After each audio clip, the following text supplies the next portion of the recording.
This is Debbie, and welcome to another episode of The Offbeat Life, where I speak to inspiring individuals who ditch the norm to become location independent. We'll learn how to create sustainable laptop lifestyles from the experts that will help us achieve freedom from our 9 to 5.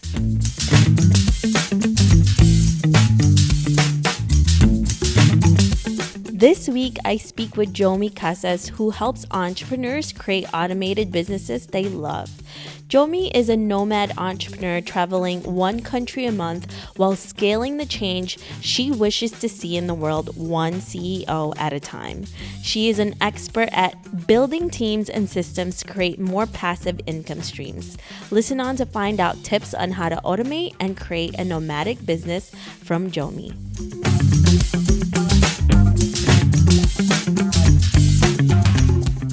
Thank you so much for joining me. So your story is really interesting. Can you tell us a little bit more about you and why you live an offbeat life? So I used to have an e-commerce company, and I closed this e-commerce company to start something new. So my story is, it is quite an offbeat life. It just doesn't look like the stories of other nomads. I closed this company so that I could go back into consulting and helping other people build passive revenue streams through a product-based business. So literally just one day, I packed my bags and decided to fly to Georgia, of all places. And I just did it, and I got clients afterwards. I worked with a few different companies. A lot of them say are in commerce. Some were Amazon clients. Some had their own brands, but all of them I helped them get clear on what their bigger mission is and like bake that into their brand, and it helped them grow. How did you decide that you wanted to be a consultant? That's a really tough question to answer because it's really hard to leave something that's essentially successful and others perceive it as a successful life. But sometimes you just look at your life around you, your life and your business, and then just realize it's not what you want it to look like. Like this isn't, because I vision board myself. So this didn't turn out to be what I wanted to be. And that's okay. It may have made me happy up to a certain point in time, but I had to acknowledge at that moment that I wanted something different and that I wanted something more. So it may sound like, like it was like it happened like in 2 seconds, but not really. Like I closed my company in the end of 2017, and then I went through some like soul searching process over the next couple months afterwards. So like the first half of 2018, I was like, doing a lot of meditation, spending time in nature, so a lot of soul searching, and that's when I learned about the whole nomad lifestyle. While I was Googling Eastern Europe because I wanted to go to Eastern Europe and see all the castles and whatever. And then that's when I found out about the nomad lifestyle. And it clicked, like something clicked inside me. It's like, okay, I want that. Like, I don't know what being a nomad means, but I want that. And then as I read more about it and researched more about it, the surer I was that, oh my gosh, I could do it. And it was the perfect time for me. Like I didn't have my company anymore. I had some savings because of my company, and I could basically just start over from scratch, literally. Like my whole life, my whole business, I could just like take it out and start fresh. So that's how it was for me. So what were the first steps that you took in order to realize this dream that you have to be nomadic and to be location independent? Well, the first thing is to be honest with yourself, to be honest and say that you do want this. You don't want what you have right now, or whatever your life looks like right now. Be honest about that and have the courage to say that, okay, I want something else. I want something new. Other people may not understand it. Like my family did not did not understand it at all, because it's scary. Like no one in my family is a nomad. No one in my country, not a lot anyway, that people know about, is a nomad. So it's something new and something scary. And you have to like be honest and have the courage to like say that, okay, I want this. I'm going to do something about it. Then the next step would be to do your research. Like, where can you go? Where do you want to go? What is it you want? And if you don't know, well, you do have to make it. You do have to make a decision at some point. So they like choose a baby step for you. Right. So before I flew to Georgia, honestly, I went to like Bali first because that's a 1 hour away from the Philippines. So like baby steps, like, and I stayed there for like a couple days, and then okay, I was cool about it. How about instead of going home from Bali, I go to Singapore? So like I went to Singapore after for like a few days, and then to Malaysia. If you just do like baby steps, try it out first. See if you like it, because some people, I think, they might not like it. Like they think they want to go travel, but once they start doing it and start doing it for an extended period, they might think that, oh, it's not for me. But that's also okay. Like people travel differently, and it's about finding the perfect combination that works for you. Did you encounter anything that was a setback or maybe a surprise for you while doing your traveling or research, or while you were actually in the specific places and areas that you were at? Yes, with renting out places, that was the first thing. That was the first thing that was a problem for me. You can't see the places that you rent online, basically on Airbnb or Booking.com. So you can rely on the reviews, but you don't really know for sure until you're there. So what I end up doing now, and what I've learned also from other nomads, is they book like maybe like a day or two just to check out the place, and then if it's like cool, then they extend. So when I started, I was like, okay, I want to be there for 2 weeks. I'm going to book one place, and I booked 2 weeks, and then I got burned. There was one time, oh, it was great. I had great photos and great reviews. Well, and when I got there, it was. Oh my gosh, like I did not want to spend a single minute in there. So yeah, that was the first biggest thing for me. Like there are a couple of others, but that was like the first thing I remember. That was one of the bigger first setbacks I had. So, for someone who is looking at your life and listening to your story who wants to do something similar, what would be the best thing that they can do to actually realize this? For anyone who wants a nomad lifestyle, you have to have a source of income that you can do remotely. That's like the number one thing. So it can be you have your own e-commerce company if you want. You can have your own, I don't know, consulting business if you want. Or some other people that I know, what they do is they save for like they work like say a year or 2 years, and then they go on a trip for like another year, like for the entire year they go on a trip until their money runs out, then they go back to work again.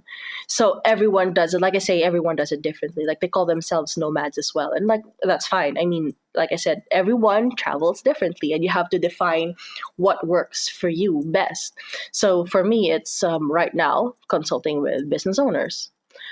For other people, let's say they do drop shipping or e-commerce or writing books or something. I don't know. They do different things. And for other people, they do exactly what I told you. They save. They have their 9 to 5s back home, and then they travel once they have enough money. So yeah, steady source of income would be the top tip. With the primary thing you would need. And that's always the hardest thing to do, right? Especially if you're a freelancer, if you're nomadic, it can also be really hard if you want to work and travel at the same time because it's unsteady, the work, the money, and all of that. So definitely maybe a combination of both would be great. So you have something during the lean times.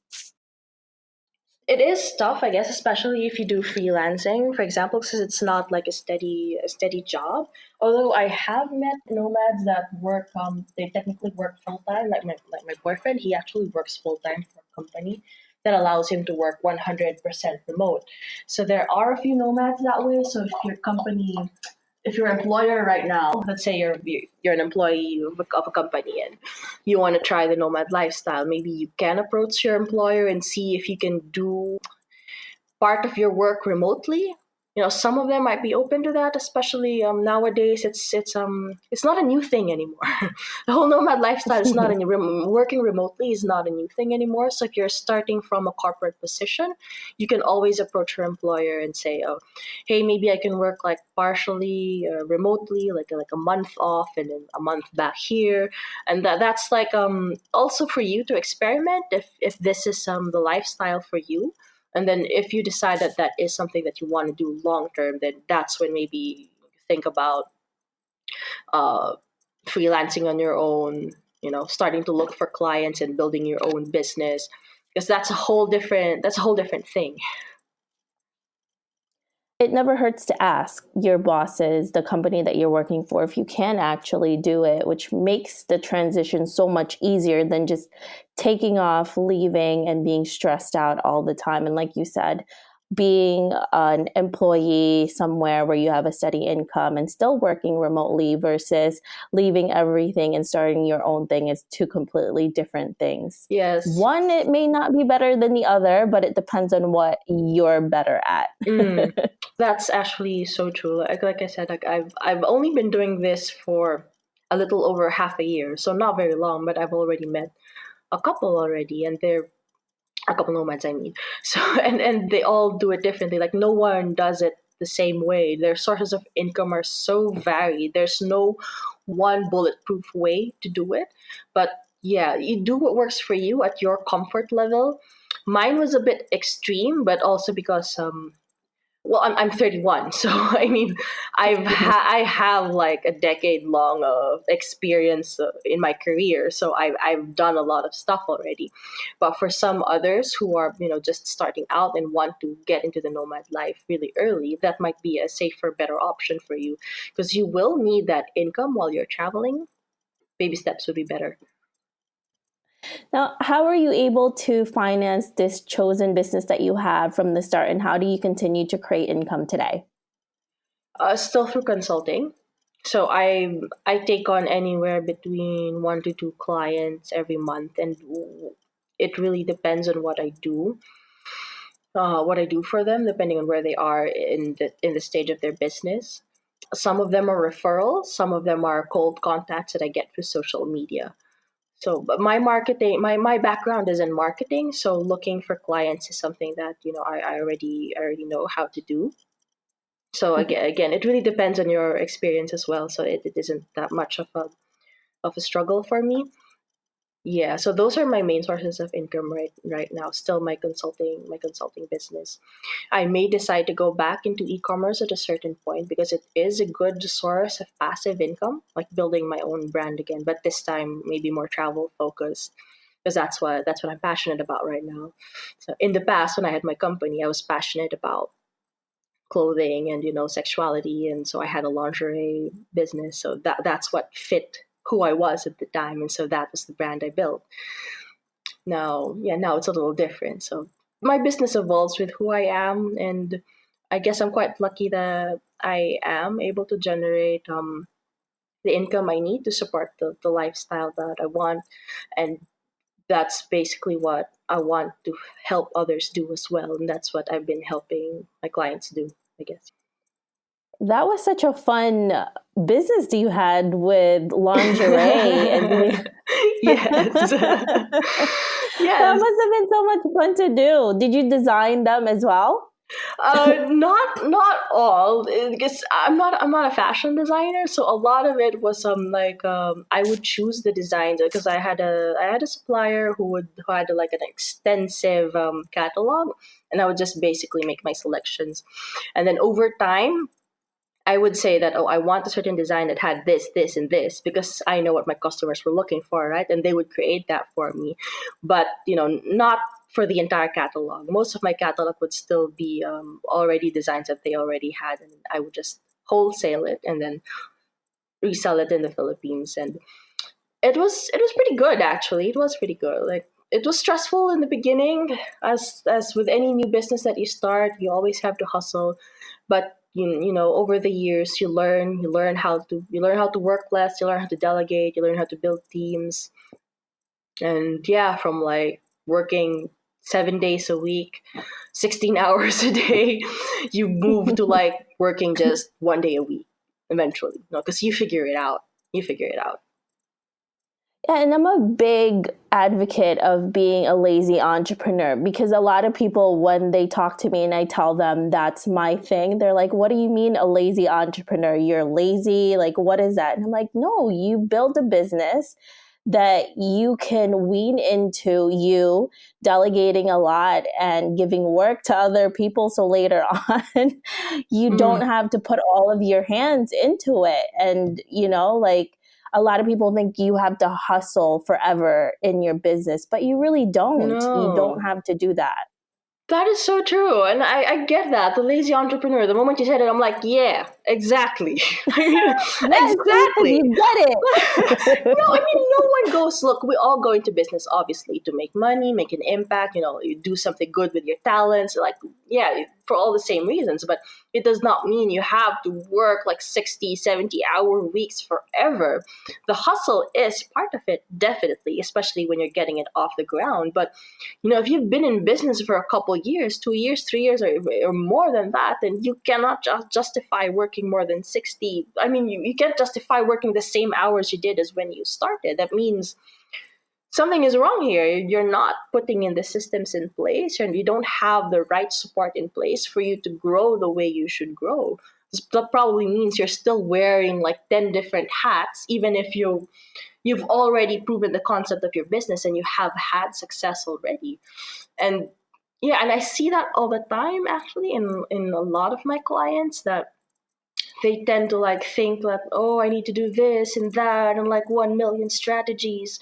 And when, to be honest, if you take a look at it, like the best strategy for them is like one or two things that are so dead simple, and someone else can do it for them, and this generates like maybe like 60-70% of their income, for example. So yeah, so in a way, sometimes it's not as complicated as you think, and it shouldn't be that complicated. So yeah, the lazy entrepreneur. I get that. I get that. I really resonate with that a lot.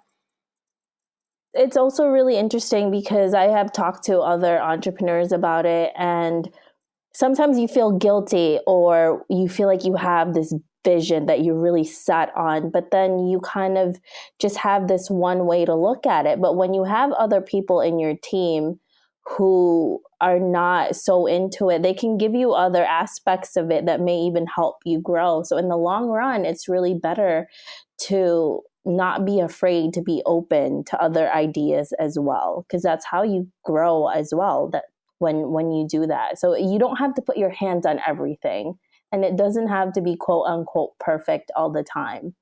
I don't know how you would grow otherwise if you just keep going the way you're going Hmm. and working so much. It's crazy. A lot of my growth also came from ideas from the team that I built. Like I didn't get it right like the first time. Like I didn't hire the right people the first time. Like I did make mistakes, but then that's how you learn. That's how you realize, okay, this is the kind of team I need around me. This is the kind of people that I want around me. And then you start building that. And then once you have your dream team around you, you sort of have to let go and then let them do their thing. And you'll be amazed at all the stuff that they come up with. Like if you allow them like space to test their ideas, make mistakes, because they are going to make mistakes, and allow them that freedom, they're really going to surprise you in ways that you don't imagine, like I would have my team put out fires for me even before I knew about them. They'll be like, oh hey, this happened, but no problem, I fixed it. And when I found something, I found something really cool, like something cool came out of it. So it's like, oh wow, that's great. So it becomes like it really becomes like a machine that runs on its own, and to a certain extent that also grows on its own because your team grows it for you. Yeah, that's what I really loved about it, and that's what I'm trying to help my clients do right now. Because it's totally possible for everyone, no matter like how small or how it doesn't have to be for like big companies. Because I've worked with a team of like 40 people, like a company who had like 40 employees, and I also worked with one client who had like 5 employees. But but it works both ways. You can have high performers at both levels. You talked about finding the right team. How did you do that for your business? Because that's one of the things that a lot of people struggle with is finding the right types of people to work for them and to be as dedicated to their vision. This will all go back to your brand as well. That's why I talk about this all the time. Like people think like the brand, oh, it's just a logo, like a website. But logo, the website, and then boom, that's it. Like that's not what a brand is. Like a brand is everything that you are, everything that you believe in, everything that you stand for. And you always start with that. So let's say you get clear on what your belief system is, what your values are, and then you put that into a brand manifesto. So you actually have it written in a document, right? And you Mm-hmm. start all your job posts with that. This is what my company believes in. This is our values. This is the vision that I have, whatever. And you're going to start attracting the people who believe the same thing. So what's going to happen is you're going to have people you don't have to like motivate every day to like, oh hey, you have to show up to work, you have to like do your best, you have to like give me your best output. Like you don't have to motivate them that much anymore, because the reason you attracted them in the first place was because of exactly that, your values, what you believe, what you want to accomplish in this world. So it becomes easier because they'll willingly show up every day because they love you. They love you, they Mm-hmm. love what you're doing. And that's basically what happened to me. And that's basically what I did for my clients. They ended up with, I kid you not, like these people would be like, okay, this is their job. Like, for example, I have the last person I hired for my client, for example, was a social media guy. So all he did was for social media, right? Every week he would have ideas for some other parts of the business, like for marketing. Oh, let's do this for logistics, and he would do this like, no, nothing. It's for free. Like it's not he didn't charge extra for it or anything. He just was just Mm-hmm. out of his own initiative because he actually cared. See, so that's what I mean. You start from your brand. You start from who you are. You bake that. You bake your vision, your why. You bake that into your brand, and you use that everywhere. The way you build your strategies, the way you build your team, the way you build your processes, and it's going to come natural. Like your business, it's like it's going to have a life of its own, and it's just going to start growing on its own. Yeah, and I think that's what we all underestimate is that finding those people is not as hard as you think if you just are clear of what your own vision is. Because, like you Yes. said, they're going to be behind you if you are really passionate about what you're doing, and they're going to be doing the same thing as well. And you nurture those relationships that are really crucial to growing your Mm. business. So, Jomi, you talked about your experience in marketing, and you're really good at that. Now, what have you found that has worked really well for you marketing wise? Like there isn't one tactic or strategy that works for everyone. It always really depends on what your business is and what you're trying to achieve. Like, say, for my last client, it was all about wholesaling. For another client, it was all about getting influencers involved. For another client, it was more about direct marketing. The strategy always depends on who you are and what you're trying to achieve. So again, I'll go back again to the whole branding perspective. That is really the best marketing tactic that you can do is get really clear on your brand, because everything will come from there.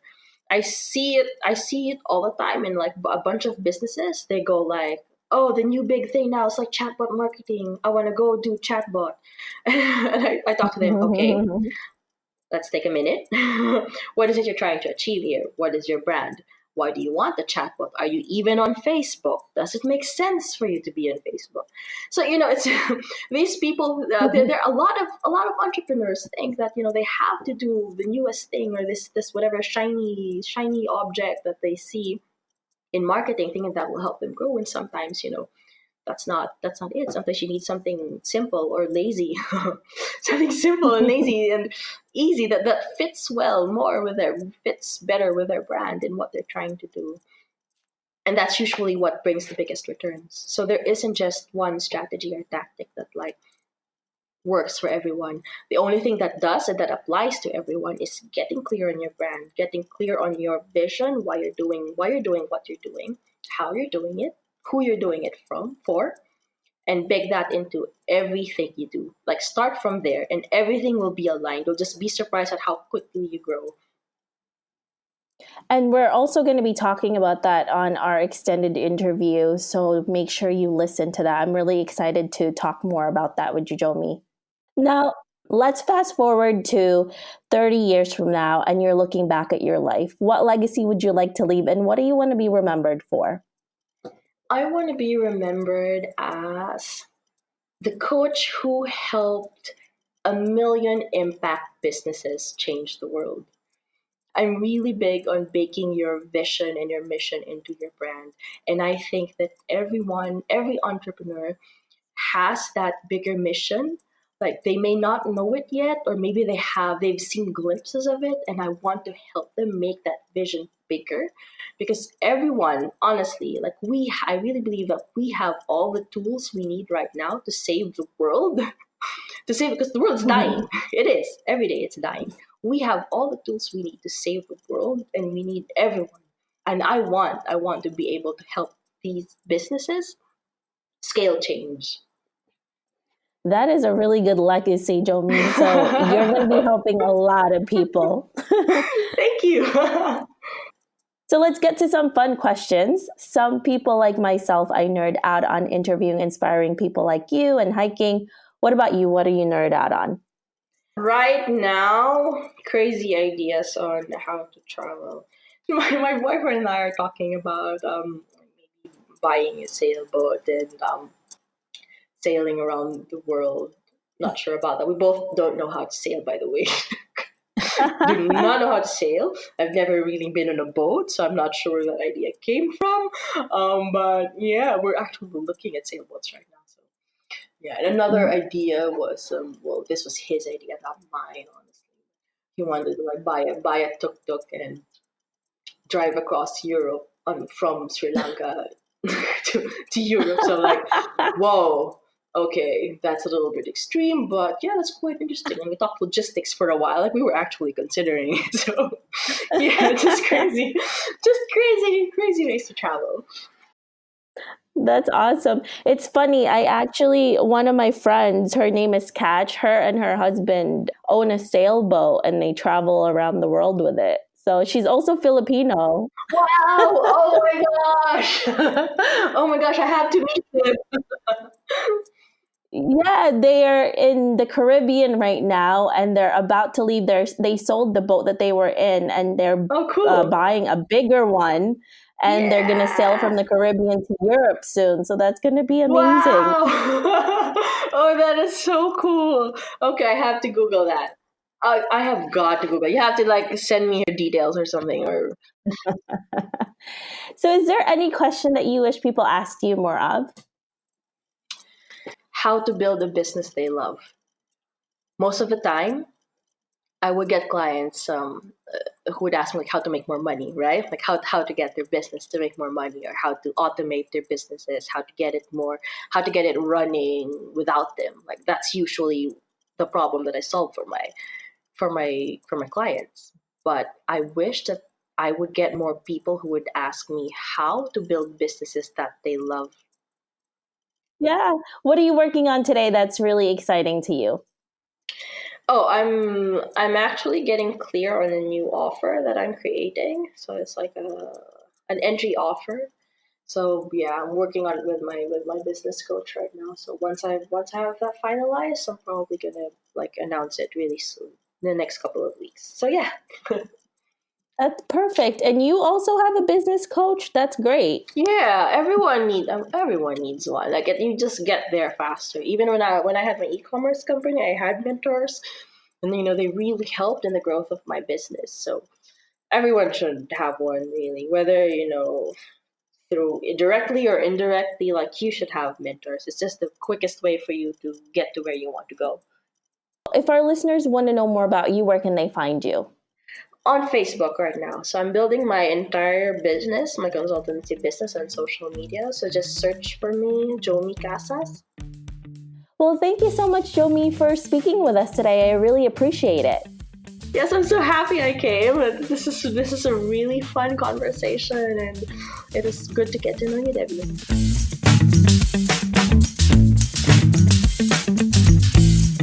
I hope you enjoyed this interview with Jomie. Make sure to visit theoffbeatlife.com. Again, that's theoffbeatlife.com to get the extended interview with Jomie, where she shares how to build a business from your vision.